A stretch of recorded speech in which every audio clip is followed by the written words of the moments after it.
Citizens, it's that time. You are officially in Alert Zone. Welcome to the Alert Zone TV. I am the wizard, Uncle James.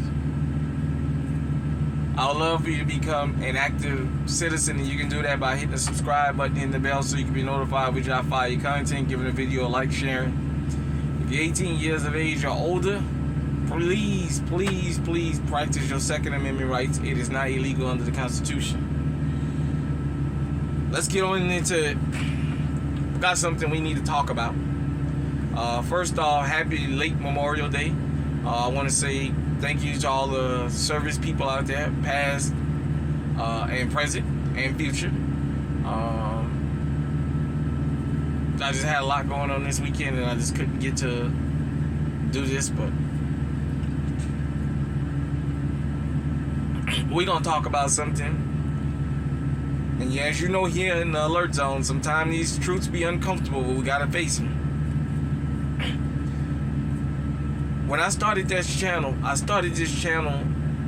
and I was going to keep my niche as having these uncomfortable conversations because I understood, and moving from where I moved from to where I live now was like night and day. It was a culture shock, and there was a lot of things that I was used to that people wasn't used to around me, and vice versa.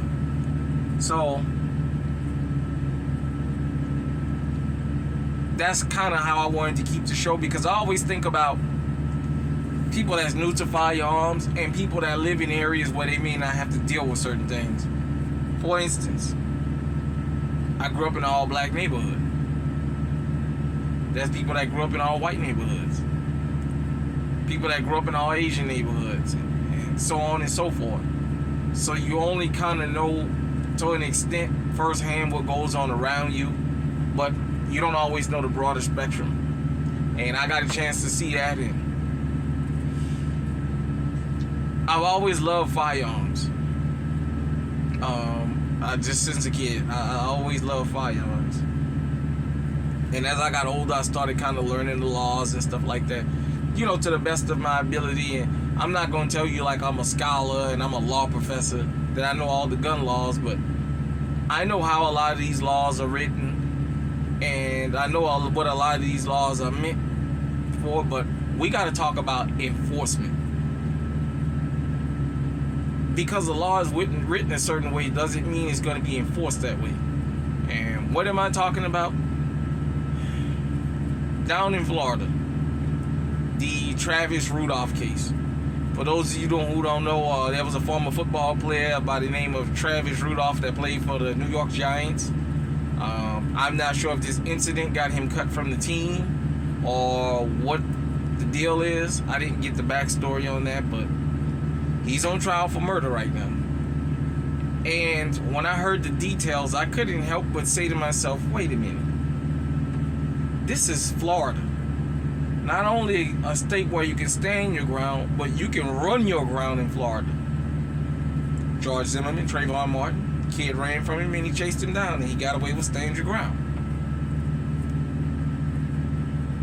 But for those of you who haven't heard, in a nutshell, what happened is this Travis Rudolph was dating this woman, and I guess she went through his phone and saw something she didn't like, and she started attacking him. He's all on his Ring doorbell camera and busting him in the head and what have you. He restrained her. He didn't physically harm her. She left. She threatened his life. She threatened his mom and his sister, or called him and threatened his life or what have you. She sent her brother, and her brother went and got his friends. They went to this man's house. This man's brother opens the door at 2 o'clock in the morning. About to talk, the next thing you know, a fight ensues. A gun comes out. This man grabs his AR-15 and defends himself and his brother in a stand your ground state, and they throw all that out, and he's on trial right now for murder. His firearm was legally owned. I've listened to all the arguments so far, and the argument one person made on a program I was watching earlier was, well, the reason he's on trial is because he opened the door. He shouldn't have ever opened the door. He didn't open the door. His brother opened the door. As per the testimony goes, he was upstairs, and his brother opened the door. So because his brother opened the door, that put him in a position of having to protect himself. because they came there looking for him behind this woman. And I'm not gonna get into the whole thing with the woman. This was my issue with this whole thing. Where's the NRA at? This is Florida. Where's Rhonda Sanchez at? He knows this is going on. All the people who donated to Daniel Penny for killing Jordan Neely and all that crap in the New York subway. Well, all these people who love Good Samaritans and all that. Well, all these people who believe in the Second Amendment, where they at now? Well, all these gun rights groups, all these groups that advocate for self-defense and the Second Amendment, where they at now? Just like with Philando Castillo, just like with the guy, I forget his name. Guys know I did the video the other day that was working at the Dunkin' Donuts, and the man parked his car and came in there, and he still had to take a damn plea deal, even though he wasn't the aggressor and he was within his rights to defend himself. That man came in there looking for trouble for him. See, this is my issue with this whole thing of this divided Second Amendment we have. All these opportunist Second Amendment people that we have, that they only want to celebrate the Second Amendment when it fits a narrative. Let me explain something to you. Law-abiding citizens in this country should be able to protect themselves. If you can pass a federal background check like you're supposed to, I don't have an issue with that. This is the only program here in the Alert Zone, is the only place you can go where a black YouTuber will get right up and say, I don't care nothing about the Klan and no other hate group having firearms. The way you protect yourself from them is you have yours. And it'd be a fire shootout at the OK Corral. I don't have an issue with them protecting themselves. As long as they haven't been convicted of any crimes, they got a right to protect themselves. And the way you offset that, you protect yourself. That's all. If they want to run up on you and put a bunch of them on the back of a pickup truck, you go down and swing. I'm not advocating violence. I'm just stating the facts. I'm just saying. So, this is what I talk about when I had that chat about self-defense, the uncomfortable truth. Now, for us, and not even just for black folks, but for us as law-abiding Americans, law-abiding citizens in America, it's gone from protecting yourself to now you have to protect yourself. Not only do you have to worry about the family of the perpetrator, their friends and loved ones and what have you coming after you in court and out on the street.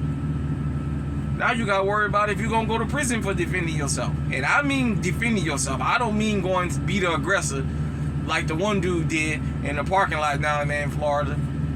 And then when the guy shoved him, he waited till the guy turned and shot him, and then everybody got upset that he got 40 years. He instigated that. I'm not talking about that. I'm talking about people like John White up there in New York. Right up there on Long Island. All them people that's paying for Daniel Penny and all that, celebrating him, ain't say nothing about John White protecting his family. But this plays to something else we got to have a talk about. Fellas, man, do your due diligence before you go out there to defend somebody, man. You guys can go look that case up, and this woman is on the stand and she just getting caught. She just basically gets caught in all kinds of stuff. But, this is not that type of channel. I'm just saying, fellas, ladies, do your due diligence before you go out there trying to delete somebody and you wind up deleting. Because that was the plan. They were supposed to go there and delete this dude, and the tables got turned. So now he's in prison, another dude's dead, and another one been shot. Over foolishness. But my observation of all this is, where's all the gun rights groups? And this is down in Florida. Of all places, this is down in Florida. Where's all the gun rights groups to help us now? Where's the NRA now? They should be the main ones out there screaming and shouting. Because this all got captured on Ring camera. This ain't no hearsay. A lot of this was on camera, that these dudes came there and assaulted them. And that he protected himself. And as he said, when the passenger got in that car, he hung out of the car with that gun, and he was finna start letting loose, so I beat him to the punch.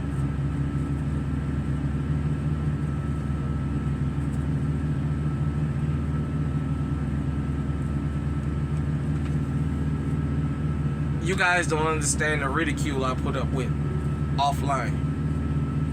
Some of the remarks that said to me offline. But I still do this because I care. I gotta live in this world. My family gotta live in this world. My friends, my loved ones. Y'all have to live in this world. My goal here is to get everybody legally armed, but get the legal armed citizens on the same accord.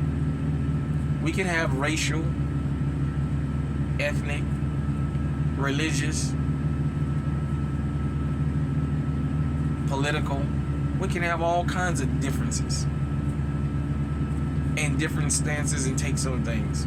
But the one thing we should be in one accord on is that law-abiding citizens need to stick together and protect themselves. Because the criminals, no matter what issues they have with each other, they'll put that on the side to come after a law-abiding citizen. Some of these guys and girls, with perfect example, out there in Baltimore. That little 14-year-old girl set that little boy up to be killed on that school bus, and that gun jammed on that kid. He tried shooting him 3 times. That kid turned around and went and killed one of his accomplice's older sister.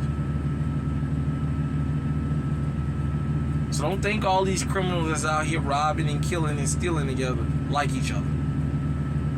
They're just a group of opportunists that put their hatred for each other aside to complete a common goal, which is to victimize us. When are we, as law-abiding American citizens, going to put all our silly differences aside and get on one accord to protect each other? There should be thousands of people out there in front of that courthouse saying, to hell with that.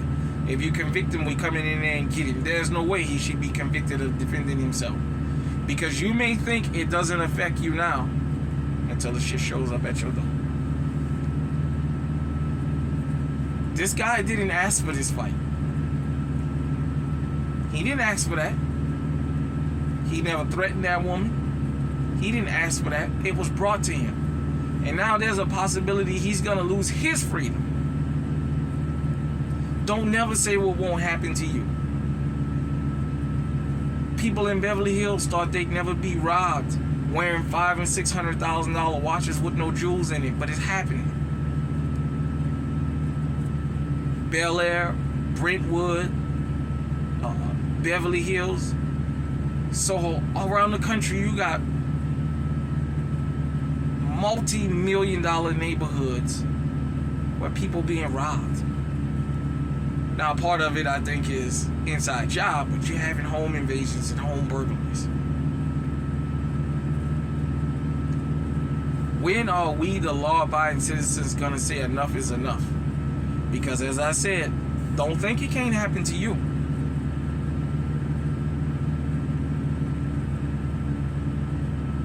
Spread the message. We need to start showing some support to this young man, because all he did was defend himself and protect his life in the state of Florida, of all places. Hit me in the comment section and let me know what you think. To the NRA, where y'all at? Now, if the NRA done jumped into action and I don't see y'all and haven't heard from y'all, but y'all in action, I apologize. But until then, where's the NRA at? Because they're supposed to be the loudest ones out there right now. Hit me in the comment section and let me know what you think. Until next time out there, stay safe, stay on high alert.